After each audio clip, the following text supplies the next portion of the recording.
Muy bien, vamos a comenzar nuestro culto en esta tarde cantando el himno 442. 442, grata certeza soy de Jesús, hecho heredero de eterna salud. Su sangre pudo mi alma librar de pena eterna y darme la paz. Los que realmente saben eso por experiencia, podemos cantar con todo nuestras fuerzas y nuestra gratitud de lo que ha hecho el Señor por nosotros. Vamos entonces a ponernos de pie para cantar.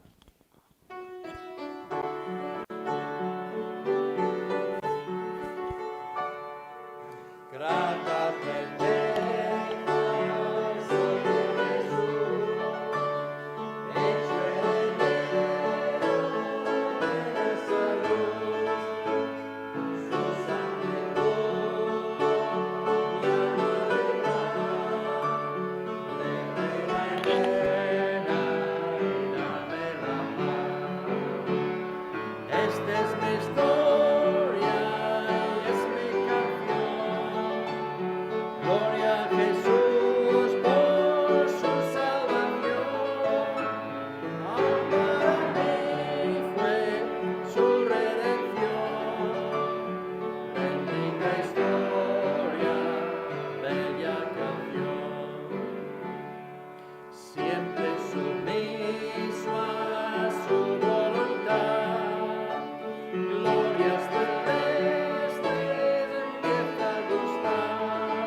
Muy bien, vamos a buscar la bendición de nuestro Dios.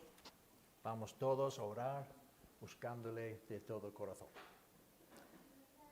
Señor y Padre Celestial, te damos las gracias por todos los que están aquí y podemos cantar. Esta es mi historia y esta es mi canción. Gloria a Jesús por esta salvación tan grande que tenemos en Él.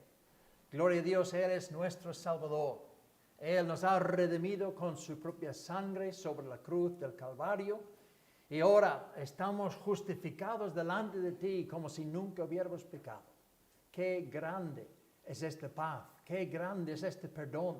Qué grande es esta salvación. Señor, ayúdanos a alabar tu santo nombre por todo lo que tú has hecho por nosotros. Al mandar a tu amado Hijo a este mundo a morir en la cruz del Calvario por nosotros. Señor, no podemos, Señor, calcular el valor de este sacrificio. Solamente quedamos, Señor, realmente asombrados de tu amor, asombrados de tu generosidad, asombrados de tu misericordia hacia pecadores, vil pecadores como nosotros. Señor, te damos las gracias que en esta tarde nos encontramos aquí en tu casa para alabar tu nombre, para adorarte en espíritu y en verdad. Y pedimos, Señor, que tú bendigas a todos aquí presentes. Señor, que ninguno salga de aquí sin este toque del Señor. Señor, habla a cada corazón. Ayúdanos, Señor, reconocer de nuevo nuestro pues pobre estado de antes. Y gloria a Dios, ahora que estamos en Cristo, ahora que estamos librados, ahora que estamos comprados con sangre, somos de ti, somos del Señor.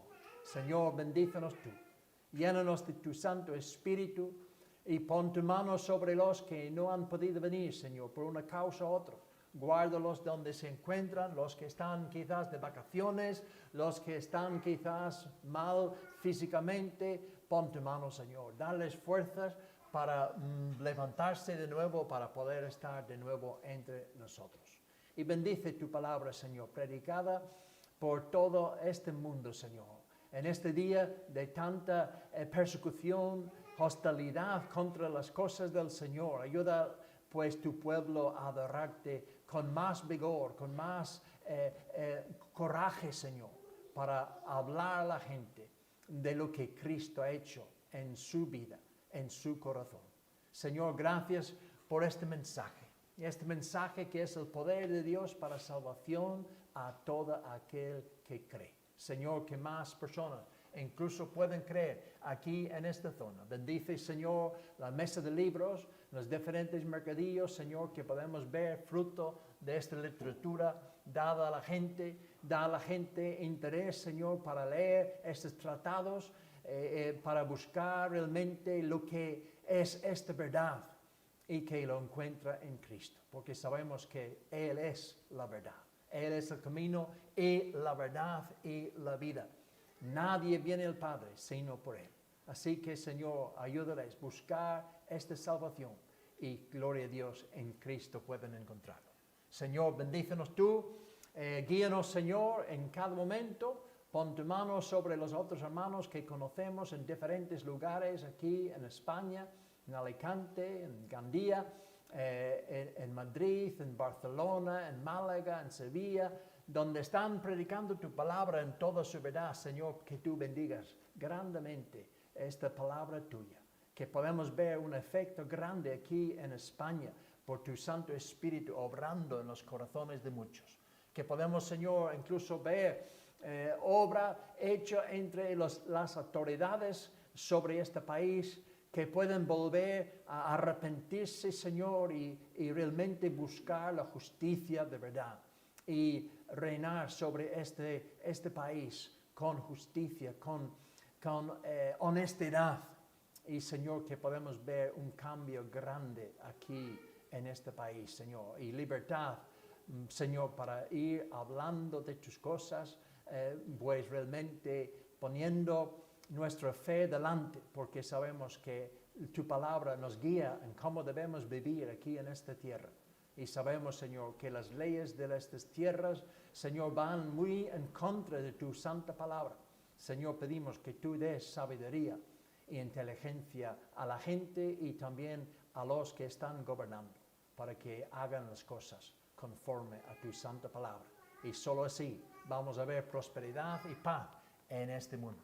Señor, guíanos tú ahora y guárdanos. Bendice, Señor, a todos aquí, Señor, que podamos levantar nuestras voces de nuevo en júbilo por todo lo que tú has hecho por nosotros en Cristo Jesús. Todo lo pedimos en su nombre. Amén. Amén. Vamos a seguir cantando esta vez el próximo himno, el 443. El 443, hallé un buen amigo, mi amado Salvador. Cantaré lo que Él ha hecho para mí. Hallándome perdido e indigno pecador, me salvó y hoy me guarda para sí. Gloria a Dios por esta salvación. Gloria a Dios por su redención. Vamos a ponernos de pie para cantar de nuevo.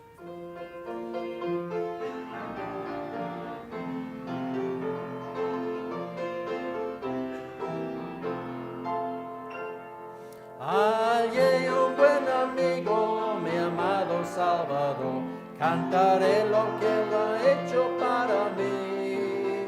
Hallándome perdido y indigno pecador, me salvó y hoy me guarda para sí.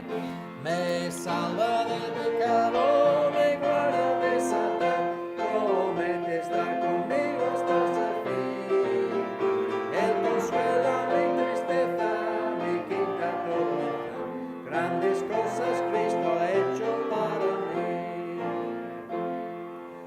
Jesús jamás me falta, jamás me deja, es mi fuerte y poderoso protector. Del mundo yo trato toda y toda vanidad, para consagrar mi vida a mi Señor. Si el mundo me persigue, si sufre tentación, confiado en Cristo puedo resistir. La victoria me asegura y eleva mi canción. Grandes cosas Cristo ha hecho para mí. Yo sé que de pronto volverá y entre tanto me prepara un lugar en la casa de mi Padre, mansión de los cielos, creyendo fiel con él a devorar. Llegándome la gloria, con ello estaré, contemplaré su rostro siempre allí. Con los santos redimidos, gozoso cantaré, grandes cosas Cristo ha hecho para mí.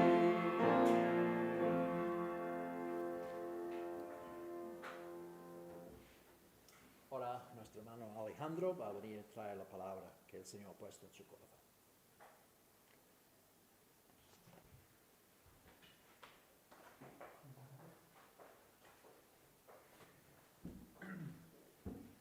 Muy buenas tardes a todos. Qué privilegio es estar otra vez en la casa del Señor. Este miércoles, día 14, si no me equivoco, de julio. Estábamos hablando justo que nuestro hermano Alfonso tiene 100 años y un mes.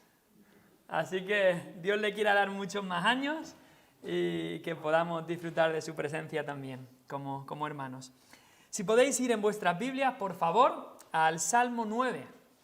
Creo que es hace 3 semanas que comenzamos a estudiar el Salmo 9, le pusimos como título Canta y cuenta. Canta y cuenta, y comenzamos a estudiar el Salmo 9 y hoy vamos a acabar el estudio del Salmo 9. Gracias por el agua, Sebi. Hoy creo que sí que me hará falta, tengo la voz un poquito así asado, así que veremos a ver cómo va. Pero bueno, vamos a leer el Salmo 9.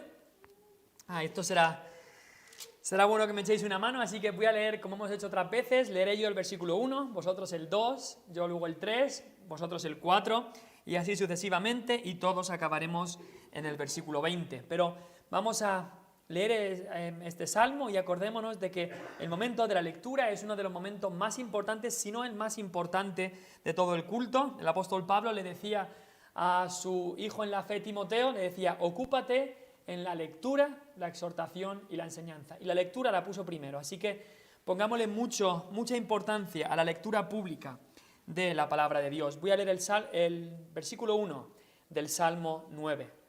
Dice la palabra de Dios: Te alabaré, oh Jehová, con todo mi corazón. Contaré todas tus maravillas. Me alegraré.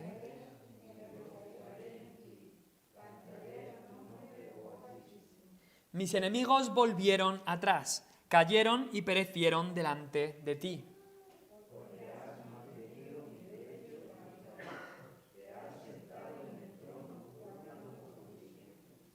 Reprendiste a las naciones, destruiste al malo, borraste el nombre de ellos eternamente y para siempre.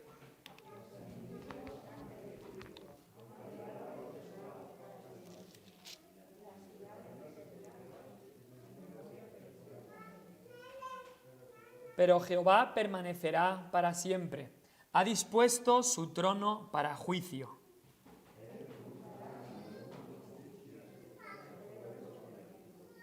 Jehová será refugio del pobre, refugio para el tiempo de angustia.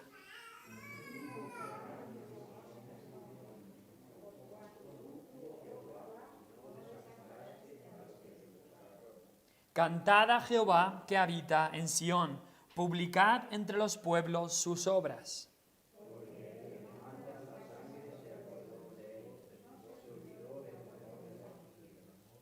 Ten misericordia de mí, Jehová. Mira mi aflicción que padezco a causa de los que me aborrecen, tú que me levantas de las puertas de la muerte.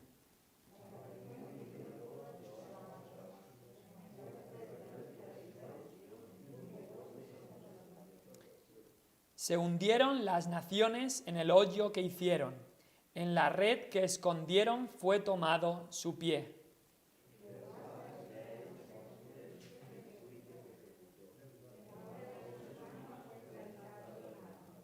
Los malos serán trasladados al Seol, todas las gentes que se olvidan de Dios.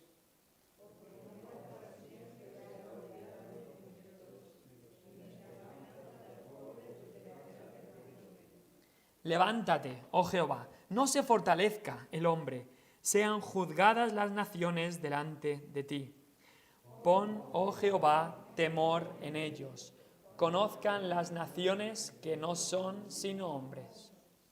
Y el Salmo acaba con esa palabra Sela, que nos lleva a examinarlo, a parar, a pensar y a meditar en lo que hemos leído. Vamos al Señor en oración. Vamos a pedirle brevemente que nos ayude en la predicación de su palabra. Vamos a orar. Padre Celestial, estamos delante de ti, estamos delante de tu palabra, de tu santa palabra, de las santas escrituras, de esa carta que tú nos has escrito, oh Padre, de esta revelación especial que tú nos has dado para que te conozcamos. Y Padre, pausamos y paramos y meditamos para ver cuál es tu voluntad para nuestra vida. Padre, hay tantas voces que podemos escuchar en este mundo, pero queremos escuchar tu voz. Hay tantas voluntades que podemos aceptar, pero queremos aceptar y seguir tu voluntad. Y hay tantas palabras que decimos o escuchamos, pero queremos seguir tu palabra. Y pedimos, Padre, que en el día de hoy, en esta tarde, tú hables directamente al corazón de cada uno de los que estamos aquí. Háblame a mí y habla a mis hermanos. Habla a cualquiera que está aquí, Padre, y acércanos más a Cristo, nuestro único Salvador. Pido, Padre, que no sean nuestras ideas y nuestra filosofía la que nos guíe, sino sea simplemente tu palabra. Pedimos todo esto, Padre, en el precioso nombre de Cristo Jesús. Amén. Un verdadero hijo de Dios no puede vivir sin cantar a su Dios y sin contar a otros de su Dios. Es que esto es parte de nuestra vida, es parte de la vida de un cristiano. No podemos vivir sin alabar a nuestro Dios en canción o en oración también, y tampoco podemos vivir sin testificar, hablarle a otros de nuestro Dios, con nuestras palabras, con nuestro ejemplo, con nuestra vida. En la alabanza, por supuesto, algunos tienen mejor voz que otros, algunos tienen más elocuencia que otros en la alabanza o en las oraciones, pero todo cristiano verdadero alaba al Señor. Y en el testimonio, en el contar de Dios y de Cristo, algunos tienen más facilidad para hablar en público, otros quizá tienen más facilidad para evangelizar a gente uno a uno, pero todo cristiano verdadero testifica, cuenta de Cristo y de su Dios. Hace unas semanas estuvimos viendo en este salmo y en esos dos primeros versículos que habla del cantar y del contar. Versículo 1, te alabaré, oh Jehová, con todo mi corazón, contaré todas tus maravillas. Versículo 2, me alegraré y me regocijaré en ti, cantaré a tu nombre, oh Altísimo, cantar y contar. Y por eso lo titulamos este salmo, un salmo que nos habla de canta y cuenta. Cosas que deberíamos y que es lo natural para el cristiano. Hoy hemos cantado algunas canciones que nos hablan de esta canción que dice, esta es mi historia. Y cantamos de la historia de nuestra salvación, de lo que ha hecho Cristo en nuestra vida. Y el otro himno de hallé un buen amigo, mi amado Salvador, contaré, o cantaré, no sé exactamente lo que dice, pero contaré y cantaré de lo que ha hecho Él por mí.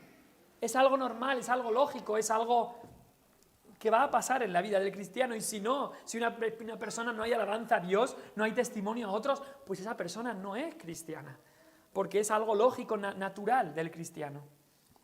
Y hace unas semanas hablamos que debemos cantar a Dios y alabar solamente a Dios, no adorar a los hombres ni alabar a los hombres, sino a Dios, alabarle a su nombre. Y para eso tenemos que conocerle, para alabarle correctamente. Como dice en los Salmos, cantad con conocimiento. No cantar con los sentimientos solamente, aunque los sentimientos están involucrados, pero con conocimiento, conociendo a ese Dios. También dice ahí que debemos cantar con todo nuestro corazón. Y es que cualquier cosa que sea menos de todo nuestro corazón no vale. Decía Spurgeon, el predicador londinense, que la mitad del corazón no es el corazón. Si tu corazón está con otras cosas, adorando otras cosas, entonces no le estás dando tu corazón a Dios. Pero no solo el cantar, hablamos también del contar de Dios, contar de sus maravillas. Y dice ahí de todas sus maravillas en el versículo 2. Y vimos ahí que no es solamente contar de las partes de la Biblia que nos gustan, solamente del amor, o solamente de esta cosa o de la otra, sino habla de contar todas las maravillas de Dios. Y no solo en la palabra de Dios, sino todas las maravillas de Dios que ha hecho Dios en nuestra vida. Y eso no es solamente de la prosperidad que me ha dado Dios, sino también de esas partes de nuestra vida que han sido duras, pero que aún así han sido maravillas de Dios para guiarnos, para enseñarnos en su camino. Me pregunto, alguien a lo mejor, si a lo mejor le preguntáramos a alguien que ha pasado por una enfermedad como el cáncer, y a través de hacer todo el proceso y la radiación o la quimioterapia, a través de eso ha sido sanado, por supuesto que ha sufrido muchísimo, pero él dirá gracias a Dios por algo como ese proceso que he pasado, e incluso esos momentos duros, él dirá pues gracias a Dios porque a través de eso he sido sanado.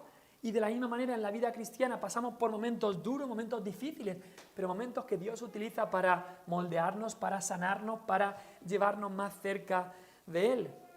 Y eso es lo que vimos, tenemos que contar de todas sus maravillas, las que nos parecen muy, muy buenas, pero aquellas que son duras y difíciles también. Debemos de contar de lo que Dios hace en nuestra vida. ¿Y dónde hemos de contar? Pues dijimos, no solamente entre el pueblo de Dios, habla aquí de contar estas maravillas entre el pueblo de Dios, sino también entre todos los pueblos, contar de lo que Dios ha hecho. Y nos centramos en eso, en qué consiste el cantar, la alabanza y el contar, el testimonio. Pero al continuar el Salmo, vemos en la continuación del Salmo, de los versículos 3 al versículo 20, ¿qué se expresa? ¿Qué expresamos al cantar y al contar? ¿Qué es lo que estamos expresando? Y hay tres cosas en las que se puede resumir este cantar y contar, las cosas que se expresan al cantar y contar. ¿De qué cantamos y de qué contamos? Pues aquí el salmista, vemos del versículo 3 al 6, que leemos de una celebración por la victoria de Dios. En segundo lugar, veremos y leeremos de la confianza que el salmista tenía en Dios. Es del versículo 7 al 12. Y después del versículo 13 y 14 y también el 19 y el 20, leeremos del clamor a Dios. Así que hoy nos quedamos solo con la letra C, canta y cuenta, y cómo se expresa el cantar y el contar, pues en esta celebración por la victoria de Dios, en la confianza en Dios y en el clamor a Dios. Y en cierta manera es algo extraño, porque esperaríamos, y en muchos otros salmos pasa así, que primero hay un clamor, después un clamor a Dios, petición a Dios por lo que está ocurriendo, después viene la confianza en Dios y al final una celebración de que Dios va a obrar. Ese es un esquema normal en muchos salmos. Primero el clamor, después la confianza en Dios y después viene celebración porque Dios va a obrar. Pero en este salmo es muy curioso, porque lo primero que aparece es la celebración. Primero la celebración, después habla del clamor, después habla de la confianza y al final el clamor. ¿Y por qué? ¿Por qué esto es así? Pues es que para que haya celebración antes del clamor, tiene que haber una gran confianza. Y eso vamos a ver ahí. Te pregunto, ¿le has dado gracias a Dios alguna vez por algo que Él aún no había hecho? Eso es tener confianza en Dios, eso es tener fe en Dios, una gran fe, darle gracias por lo que Él va a hacer en el futuro. Me acuerdo de una historia, quizás habéis escuchado, de un hombre llamado Jorge Müller, que vivió en Inglaterra hace unos siglos, y Dios lo utilizó grandemente para ayudar a muchos huérfanos. Había muchísimos huérfanos en la ciudad, creo que era Bristol, y Dios lo utilizó grandemente para que esos huérfanos pudieran estar en orfanatos, y no solo eso, sino que pudieran estar bien atendidos ahí, pero más que nada que pudieran recibir el Evangelio. Miles de huérfanos pasaron por estos orfanatos. Y este era un hombre de fe, Jorge Müller.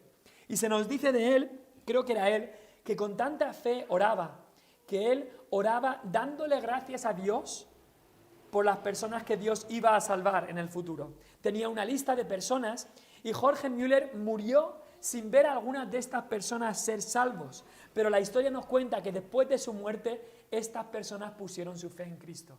Jorge Müller le daba gracias a Dios porque Dios los iba a salvar antes incluso de que Dios los salvara. Él estaba celebrando la victoria de Dios incluso antes que hubiera ocurrido. Y así es como leemos en el Salmo también. Lo primero que leemos y nos lo encontramos ahí después de la introducción en el versículo 1 y 2, en el versículo 3 leemos de una celebración. El salmista David está cantando y contando, celebrando la victoria de Dios contra los enemigos. Él ha dicho que va a contar sus maravillas, las maravillas de Dios, y que va a cantar a su nombre, y así empieza. Este cantar y este contar celebra que Dios ha vencido a sus enemigos. Antes de clamar en el versículo 13, que dice, versículo 13, ten misericordia de mí, antes de clamar eso, en el versículo 3 ya está celebrando que Dios va a tener misericordia, que Dios va a vencer a los enemigos. Lo hemos dicho muchas veces, el cristiano tiene 3 grandes enemigos. La carne, el enemigo que está dentro, el mundo, el enemigo que nos rodea, y el diablo, el enemigo espiritual que no podemos ver, pero que nos ataca grandemente. Esos son los 3 enemigos del cristiano, y el cristiano lo tenemos que saber y lo tenemos que reconocer, y el que no lo reconozca está en un grave peligro. El cristiano verdadero está en una gran lucha, en una gran guerra espiritual muy seria contra estos 3 enemigos. Pero aquí David estaba dándole gracias a Dios porque en las guerras que el pueblo de Israel había tenido, y seguramente este salmo fue escrito después de la guerra contra los filisteos, David le estaba dando gracias a Dios que aquellos que rechazaban a Dios, blasfemaban en contra de Dios, como Goliat, ese gigante que blasfemaba tan duramente y tan horriblemente delante de Dios. David le daba gracias a Dios que Dios había vencido a los enemigos. Y en el versículo 3, David está celebrando que Dios ha derribado delante suya, delante de Dios, al enemigo. Dice el versículo 3, leámoslo, dice, mis enemigos volvieron atrás, cayeron y perecieron delante de ti. David le agradece a Dios de que Dios le había dado la victoria contra sus enemigos. Quizás como vimos después de la guerra contra Goliat. Y dice, me gusta que es muy exacto, muy específico lo que dice David, dice, mis enemigos volvieron atrás, cayeron y perecieron delante de ti. No dice delante de mí, dice delante de ti.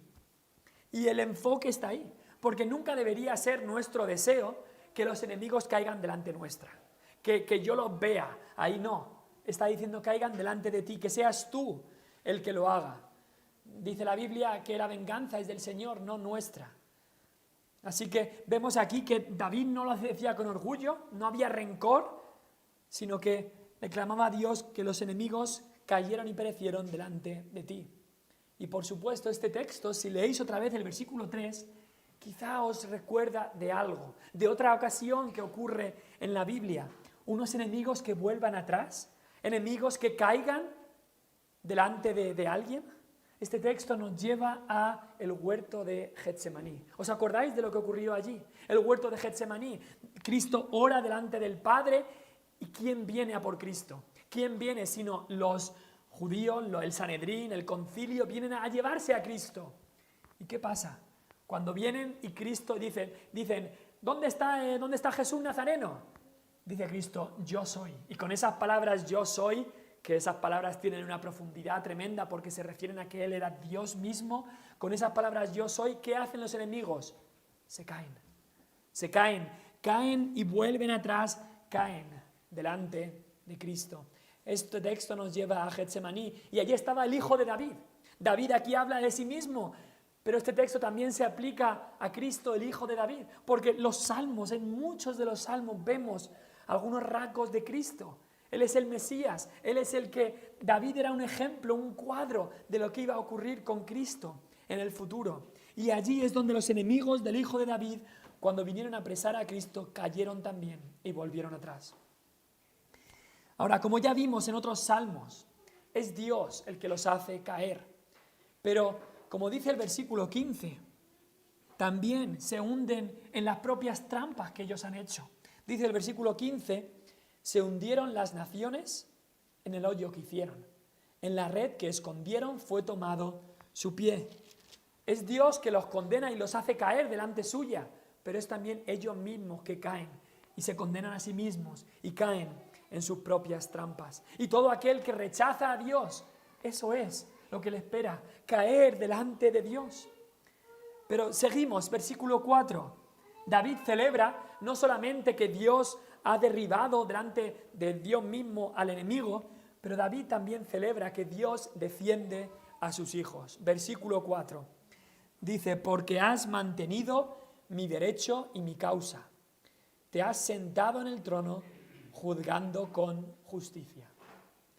Vivimos en una sociedad que reclamar los derechos está de moda. No os informo de nada nuevo. Llevamos años y décadas con que la gente está reclamando los derechos. Y hay muchos de estos derechos que son lícitos y que no hay nada malo en estos derechos que se dan. Pero hay otros derechos que ya se van de lo lícito a lo extralícito o a lo que no es debido. Y hay muchos ejemplos. Hace unas décadas, esto no es un ejemplo, pero por supuesto la gente habla de los derechos humanos y muchos de esos derechos humanos, por supuesto, que son lícitos y muchos de los derechos de los que habla la gente pues son buenos, pero ahora están intentando meter otros derechos que no son lícitos, que no son buenos, que no son debidos. Cuando hablan de los derechos de la mujer, muchos son lícitos, pero ahora están intentando meter en la Unión Europea que la mujer tiene el derecho a matar a un bebé que tiene en su vientre. Y quieren hacer eso un derecho humano y la Unión Europea está empujando para eso. Lo que me pregunto es, esos derechos de la mujer que dicen es quitarle la vida a otra mujer que muchas veces llevan en su vientre. Así que unos derechos rompen otros derechos. Por supuesto, eso no es lo que debe ser. Y hay otros derechos, hablan de derechos y exigir tus derechos. Pero como cristianos, como hijos de Dios, como cristianos redimidos de nuestros pecados, como pecadores arrepentidos, nos damos cuenta de que no tenemos ningún derecho. No tenemos ningún derecho. Somos solamente seres humanos y no solamente eso, sino que somos pecadores miserables, rebeldes, desobedientes. No hay nada en nosotros. No tenemos ningún derecho, sino que lo único que merecemos y lo único que realmente tenemos el derecho es a pasar una eternidad alejados de Dios. A eso sí que tenemos el derecho. Una eternidad en la condenación, eso sí que era nuestro derecho, lo que nos merecíamos. Que provenga de nosotros no tenemos ningún derecho. Pero ¿por qué dice entonces David aquí que Dios has mantenido mi derecho? ¿De qué derecho está hablando David?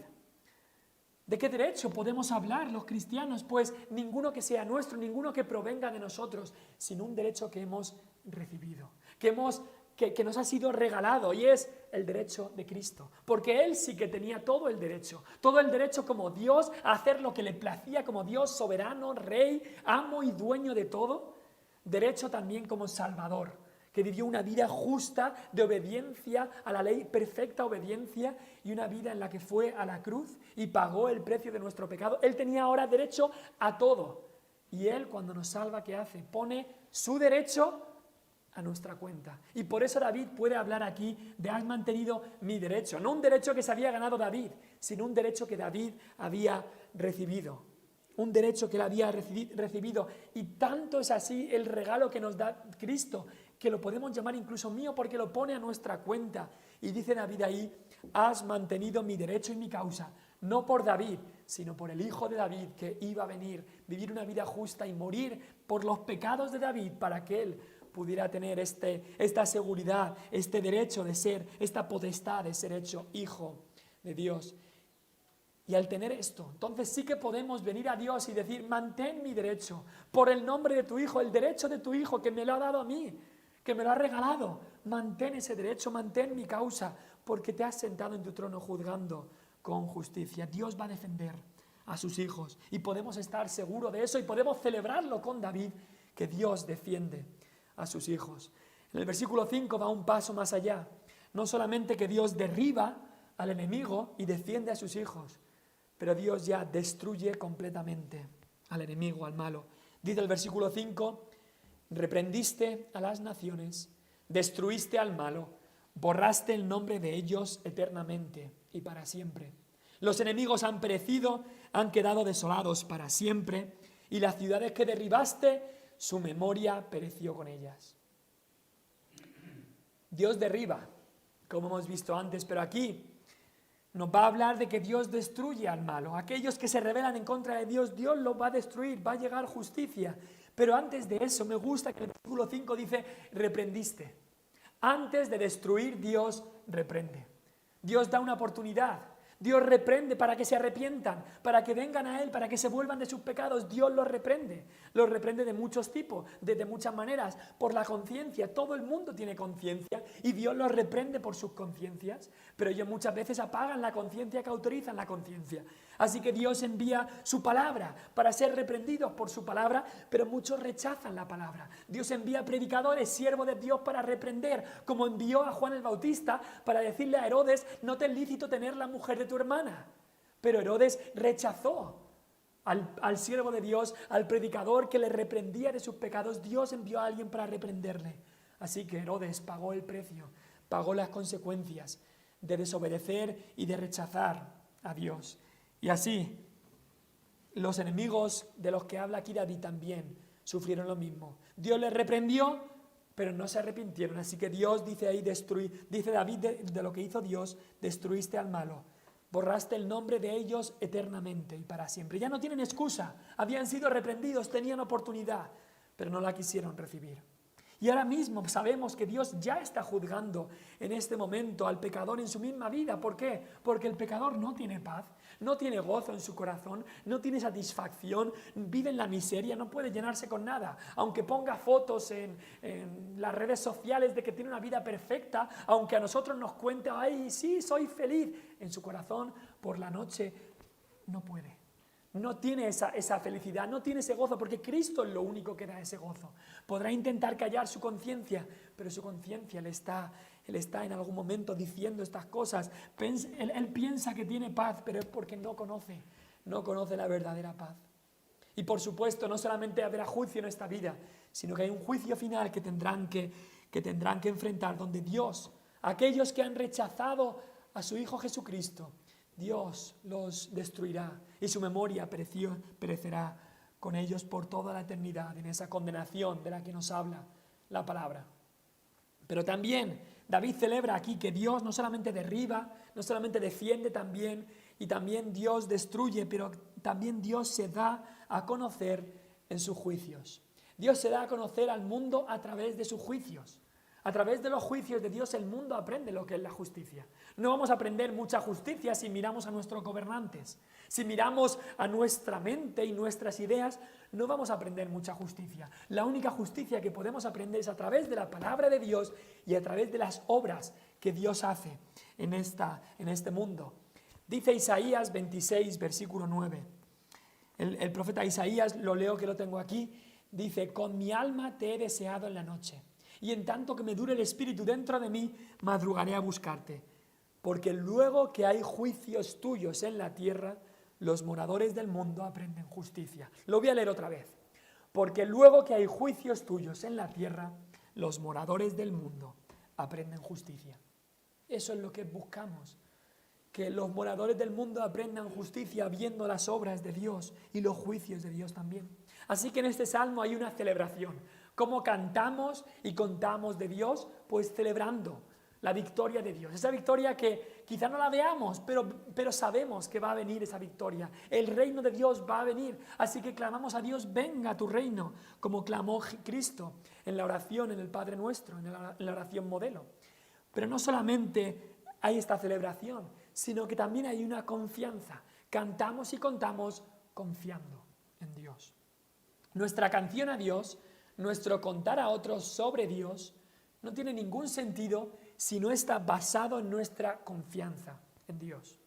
Esta confianza comenzó en nuestra vida en el momento en que pusimos nuestra fe en Cristo. Allí comenzó esta confianza en Dios, este dejarnos caer en sus brazos. Es decir, ya no confío en mis obras para ser salvo, sino que confío en la obra de Cristo. Pero esta confianza, esta fe, no se acabó allí. No es que tuvimos fe en el momento para salvarnos y ya nos olvidamos de... No. Seguimos viviendo en esa confianza, seguimos viviendo en esa fe. Esa fe continúa y crece. Dice el apóstol Pablo que no andamos por vista, sino que andamos por fe. No andamos confiando en lo que vemos, sino que andamos en la fe. Y nuestro cantar y contar no tiene ningún sentido si no estamos confiando en aquel que nos ha dado una nueva canción, en aquel que nos ha dado algo para contar. Decían los apóstoles en Hechos, no podían dejar de decir lo que habían visto y oído. Habían puesto su fe en Cristo, habían visto estas cosas y entonces contaban de esto. Si estamos cantando a Dios y no confiamos en Dios, entonces ¿para qué vale? Nos parecemos quizá a esos futbolistas que salen ahí cantando el himno nacional y ni se lo saben, ni saben lo que están cantando. Así parecemos si no hemos puesto nuestra confianza en Dios. Si contamos a otros de Dios y no hemos puesto nuestra confianza en Dios, somos como aquel vendedor ambulante que va intentando vender algo en lo que no cree. Y te intenta vender que esto es lo mejor del mundo, pero no tiene ni idea de eso. Así es como nos pareceríamos. Se va a notar a leguas. No tiene sentido. Debemos poner toda nuestra confianza en Dios para poder contar y cantarle a Dios. ¿Y quiénes son estos que ponen su confianza en Dios? Lo dice allí el versículo Salmo 9, versículo 10. Dice ahí, en ti confiarán los que conocen tu nombre. Los que conocen tu nombre, por cuando tú, oh Jehová, no desamparaste a los que te buscaron. Esta es una confianza que conoce el nombre de Dios, que conoce a Dios mismo y que crece en ese conocimiento incluso. ¿Y cómo es? ¿Y cómo le conocemos? Pues dice ahí, por cuando tú, oh Jehová, no desamparaste a los que te buscaron. Busca a Dios. ¿Cómo le buscas? En su palabra, leyendo más de su palabra, en oración, clamándole a Él, buscando quizá otros libros que te ayuden a comprender más la palabra de Dios, pero leyendo más y más y más, viniendo y reuniéndote con los hermanos para aprender más de Cristo, hablándole a otros, preguntando aquellas cosas que no entiendas, para buscar y conocer más y más a aquel que te salvó, a aquel que te salvó. Cuando me iba a casar con Vanessa, un consejo, el mayor consejo que mis padres me dieron era estos años de noviazgo, hablar muchísimo, conoceros, me dijeron mis padres, pregúntale un montón de preguntas, tienes que conocerla bien para antes de casarte con ella. Y así, de la misma manera, nosotros que somos la novia de Cristo, tenemos que conocerle. Sería una locura llegar un día al cielo y no saber de aquel con el que nos vamos a casar, de nuestro esposo celestial, Jesucristo. Sería una locura.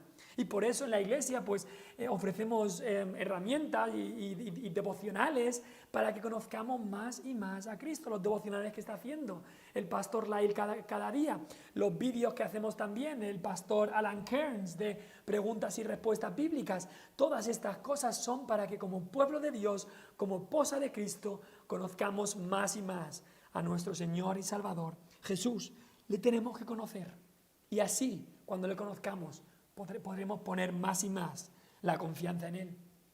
Pero ¿en qué tipo de Dios estaban confiando estas personas de las que habla David? Hay mucha gente en el día de hoy, les preguntas en la calle y dicen, sí, yo soy muy creyente, mucha fe en Dios. Pero ¿en qué Dios? ¿De qué Dios estás hablando? Y cuando te hablan un poco del Dios que creen, es un Dios que no se parece en nada al Dios que hay aquí. No se parece en nada, va en contra del Dios que explica la palabra de Dios. Es un Dios que se han creado en su propia imaginación. Un Dios pues como un Santa Claus que les da todo lo que quieren. Un Dios como una máquina expendedora que metes la moneda, metes una oración y te sale lo que tú quieres. Se han creado un Dios a su propia imagen y semejanza. No es el Dios de la Escritura. Por eso tenemos que ir a la Escritura para ver lo que Dios nos ha revelado de Él mismo. Y aquí en este Salmo tenemos algunas características de este Dios. Versículo 7. Pero Jehová permanecerá para siempre. Había hablado antes de que las naciones serán destruidas para siempre. Su memoria perecerá para siempre. Y hay un pero. Nosotros Aquí estamos, nuestra vida es como un vapor que va y viene, las naciones incluso así desaparecerán, pero dice ahí, pero Jehová permanecerá para siempre. Él es inmutable, así que David ponía aquí la confianza en un Dios inmutable. Y este pero, me encantan los peros de la Biblia, pero Jehová permanecerá para siempre. Este mundo dice, es que nada es para siempre. Y tienen razón, que en este mundo todo es corto, todo se acaba. Pero se equivocan si dicen que nada, porque Cristo sí que es para siempre, su salvación sí que es para siempre. Dios permanece para siempre. Pero esa confianza no era solo en un Dios inmutable, un Dios que es para siempre, un Dios incambiable, sino también confianza en un Dios como juez justo. Versículo 7, versículo 8. Dice versículo 7, segunda parte, ha dispuesto su trono para juicio, él juzgará al mundo con justicia y a los pueblos con rectitud. Dios es juez justo y debemos conocerle como Él se revela en su palabra como un juez justo. ¿Os acordáis de esa parábola en el Nuevo Testamento, de esa viuda que tenía un problema, un adversario, y iba a un juez injusto a que le hiciera justicia? Y clamaba, y el juez pasaba de ella, y pasaba de ella. Ese juez no le importaba, porque ese juez ni temía a Dios ni respetaba a hombre. Pero ella continuaba y continuaba. Y al final el juez, porque se cansó y por el hecho de ser juez, dice, mira, te voy a hacer justicia. Y la parábola dice, ¿cuánto más nuestro Padre Celestial, que es juez justo, no injusto, sino justo, cuánto más nos va a hacer justicia? Y cuando parezca que todo va mal en nuestra vida, cuando parezca que nos critican por todos lados, que sufrimos persecución, que nos abofetean por todos lados, que hablan mal de nosotros, sufrimos daño de parte de otros, odio por ser cristianos, cuando las cosas vayan así. Y muchas veces lo irán si de verdad vivimos como Cristo quiere que vivamos, porque así le dijo el apóstol Pablo a Timoteo, todo el que quiera vivir piadosamente, como dice la palabra de Dios, acorde a Cristo, todo el que quiera vivir piadosamente padecerá persecución. Si estamos sufriendo eso, acordémonos de que así es como trataron a nuestro Señor Jesucristo. Acordémonos de que Dios es juez justo. Y es que Cristo hizo eso. Nos dice Pedro que Cristo, cuando le maldecían, no respondía con maldición. Cuando padecía, no amenazaba, sino encomendaba la causa al que juzga justamente. Eso es lo que tenemos que hacer. Encomendarlo. Coger las críticas y dárselas a Dios. Coger las cartas de maldición, como hizo el rey Ezequías, y presentárselas delante de Dios. Coger nuestras cargas y echarlas delante, echarlas en Cristo, porque Él las llevará. Eso hizo. Cristo encomendaba la causa al que juzga justamente. También confianza en Dios como nuestro refugio. Versículo 9. Jehová será refugio del pobre, refugio para el tiempo de angustia. Esta palabra refugio, muy interesante, aparece 23 veces en el libro de Salmos, y esta es la primera vez que aparece en el libro de Salmos. Aparece muchas veces, pero esta es la primera vez. Y hay algo especial siempre cuando algo aparece la primera vez. Aquí dice que Jehová será refugio del pobre. Refugio para el tiempo de angustia. No solamente habla de aquellos pobres de dinero, sino también, como dicen las bienaventuranzas, el pobre en espíritu. El pobre que se reconoce a sí mismo pobre delante de un Dios justo, delante de un Dios perfecto. Todos nosotros nos deberíamos de reconocer como pobres delante de Dios. Muchas veces, cuando hay una gran tormenta, creo que a todos nos debe pasar algo así, pero le damos gracias a Dios de que tenemos un techo en nuestra cabeza. Muchas veces no nos damos cuenta de la bendición que tenemos de tener una casa, de tener un refugio, un techo, hasta que hay una tormenta y decimos, madre mía, si me hubiera pillado esto afuera, si tuviera que dormir debajo del puente, en una tormenta así lo pasaría mal. Le damos gracias a Dios por tener un refugio. Muchas veces se dice que un banco, escuché esta frase cuando era pequeño, que los bancos te regalan un paraguas cuando hace sol y te lo quitan cuando llueve. Y muchas veces creo que habréis podido ver así, que los bancos parece que te van a dar algo, pero cuando realmente te hace falta, te lo quitan. Pero Dios no es así, por supuesto. Dice que refugio, ¿para cuándo? ¿Para cuándo Dios será refugio? Para el tiempo de angustia. No es refugio para cuando todo vaya bien, aunque también lo es. Pero dice ahí que Él será refugio para el tiempo de angustia. Refugio siempre, y más aún en el tiempo de dificultad, en el tiempo de angustia. Confianza en Dios como nuestro refugio, por supuesto. Cristo es el que nos refugia, en Él estamos acogidos, en Él nos encontramos escondido con Cristo en Dios. Pero también confianza en Dios. Dice el versículo 12 que tenemos que conocerle a Él como el que demanda la sangre. Así David lo define a Dios, el que demanda la sangre. Desde el principio, Dios, por nuestro pecado, demandó sangre. Dios es el que mató a esos animales para vestir a Adán y Eva. Sangre tuvo que ser derramada. Cuando Dios vio la sangre derramada del cordero de Abel, a Dios le agradó. Pero el sacrificio sin sangre de Caín no le agradó. Y así en Éxodo 12, cuando comenzó la Pascua, esa salida de los hijos de Israel de Egipto, Dios dijo, cuando vea la sangre, pasará.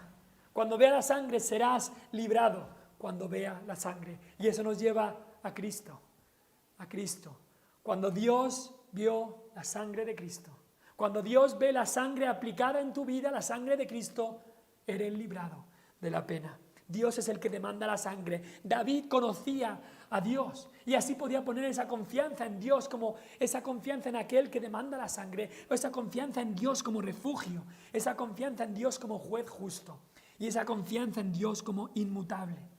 David celebraba, al cantar y contar celebraba la victoria de Dios. David también ponía su confianza en Dios, pero finalmente David también clamaba a Dios. Él cantaba y contaba clamando a Dios. Había un clamor en su cantar, en su canción, y también había un clamor en su contar a otros de Dios. Vemos aquí 4 palabras en los últimos versículos, 4 palabras que están en imperativo. Imperativo es cuando estás pidiendo algo, estás pidiendo por algo, o estás clamando por algo. Dice el versículo 13 la palabra ten misericordia. Eso es una petición. Después leemos en ese mismo versículo, mira mi aflicción, otra petición. Después leemos en el versículo 19, levántate, otra petición, otro imperativo. Y después el versículo 20, pon, oh Jehová, temor en ellos. 4 imperativos, 4 peticiones de David a Dios. Hay un clamor aquí. David está clamando por misericordia. Y es que tenemos que clamar cada uno por misericordia, porque clamar por misericordia es reconocernos que necesitamos que alguien tenga misericordia de nosotros. El que se cree rico, autosuficiente, no clama por misericordia. Solamente el que se declara como pobre, ahí habla David que Dios se acuerda del pobre, el que está en angustia, versículo 9, los afligidos, versículo 12, los que están en aflicción, versículo 13, los aborrecidos, versículo 13, el que está en las puertas de la muerte, versículo 14, el menesteroso, versículo 18, los pobres otra vez, versículo 18 también.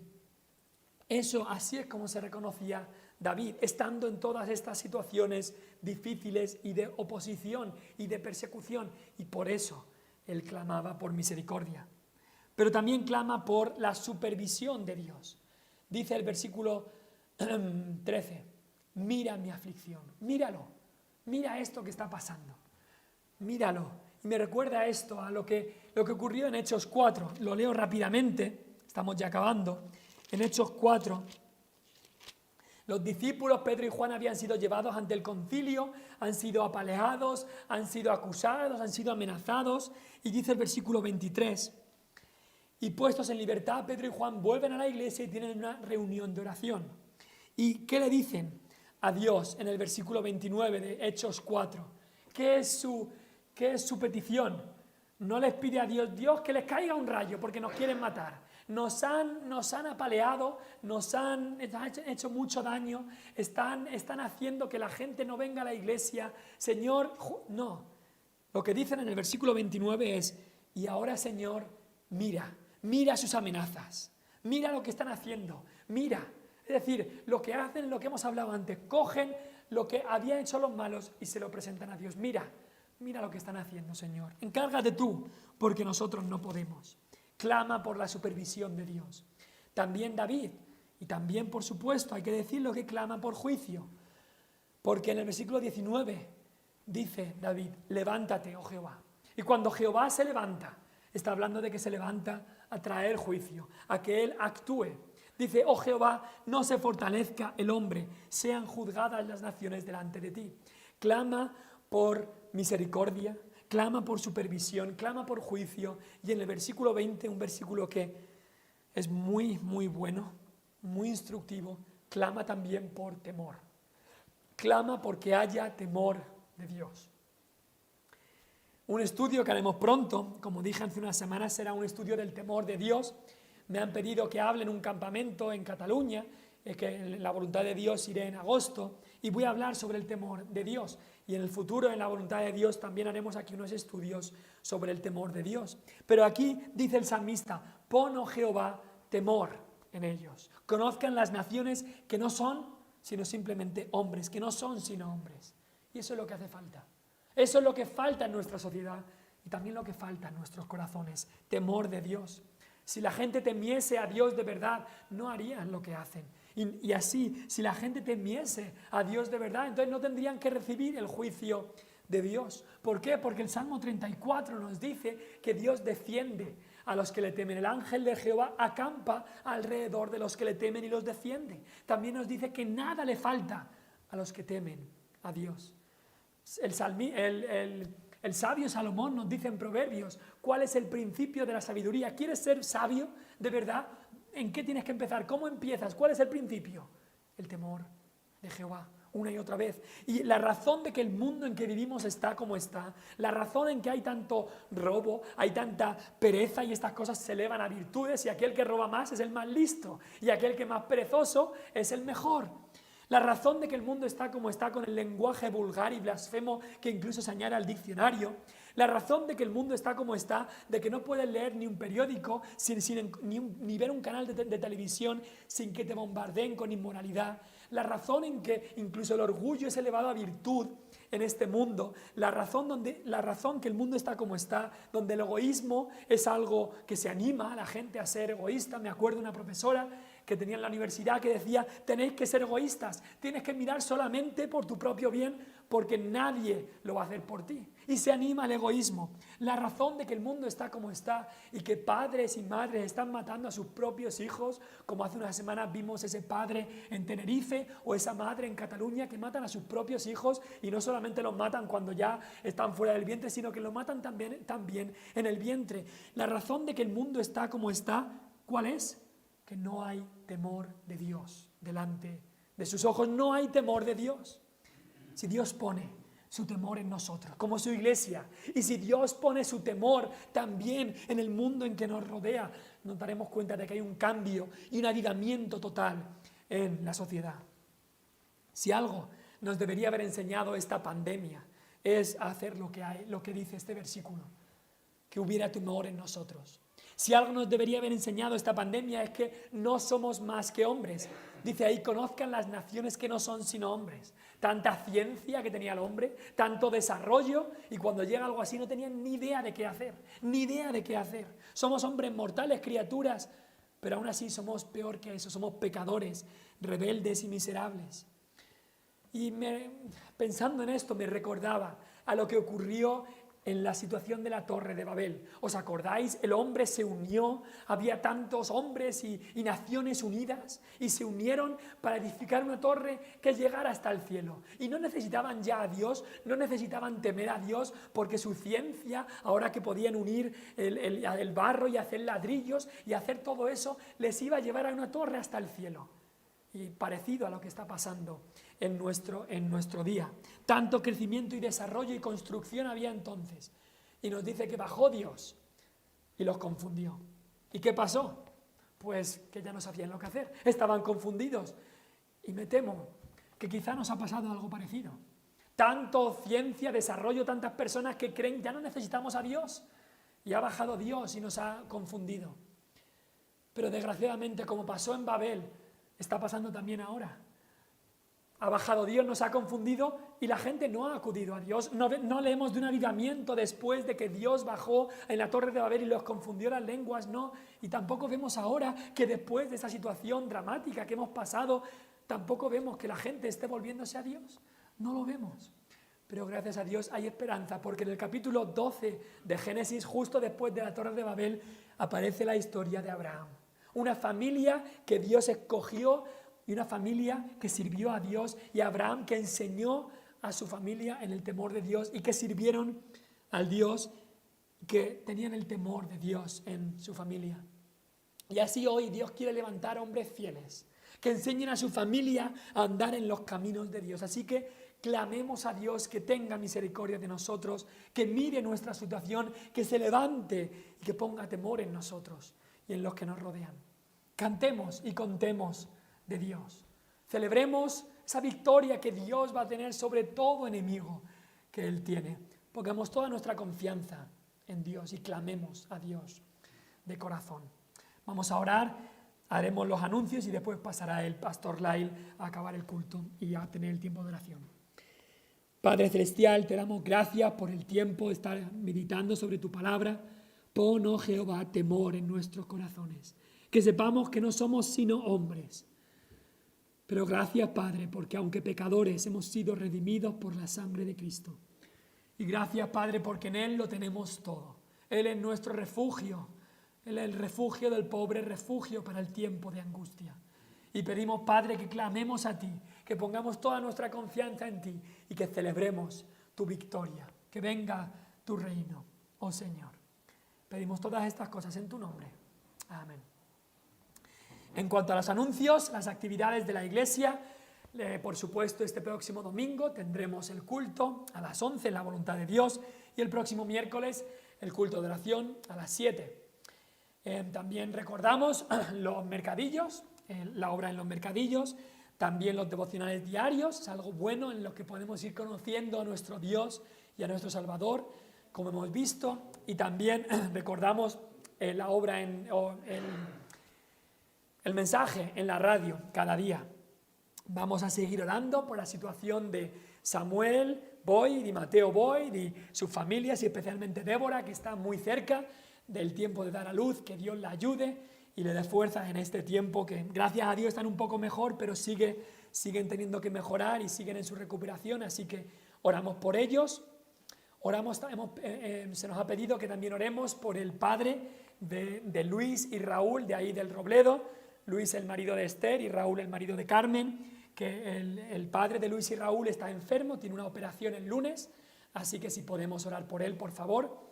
Y también estemos orando por la situación en Cuba. Habréis visto en las noticias que hay una situación ahí difícil y que Dios le dé sabiduría a los cristianos. Son momentos difíciles para cristianos el saber qué deben hacer, pero que Dios dé sabiduría a los cristianos de allí de Cuba.